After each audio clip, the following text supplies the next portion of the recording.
maaaring hindi ka sasang-ayon dito, pero okay lang ba sa'yo na tapusin mo tong video na to kasi meron akong ituturo na ikakaunlad ng buhay mo? Yes, tamang-tama yung narinig mo kasi right now, meron akong isi-share sa'yo na opportunity na pwedeng ikakaunlad ng buhay mo. And unang-unang gagawin mo dito is kailangan intindihin mo muna itong sistema ng Online Business Academy. Kasi potential na kikitain mo dito per day, 1,000 to 3,800 kahit na hindi ka magbebenta or kahit na hindi ka mag-invite ng tao. At huwag kang mag-alala kasi open to sa lahat kahit na isa ka pang OFW, empleyado, housewife, or tambay, or kahit isa ka pang mommy or daddy na nasa bahay lang, basta meron ka lang nito sa sasabihin ko. Una, dapat meron kang cellphone.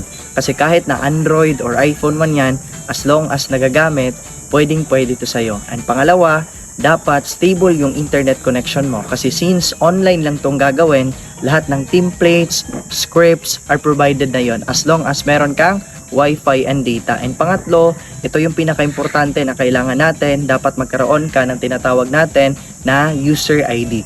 So yung user ID, yan yung LTO mo or license to operate our system kasi doon lahat papasok or dito mo makikita yung mga encashment or transactions mo about sa OBA. And yung kagandahan pa, pag nasa OBA ka, is hindi mo na kailangan na mag-travel or magsasakay ka ng jeep or sasakay ka kung mayroon kang sasakyan kasi lahat po purely online. So, ang kailangan mo lang is yung sarili mo na i-put in mo yung sarili mo dito sa Online Business Academy.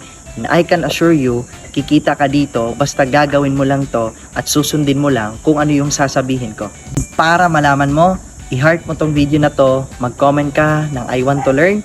And don't forget to follow me or i-add mo ako para at least malaman mo kung ano yung next upload ko, kung papaano nga ba kikita dito sa Online Business Academy. So, aantayin kita sa inbox ko.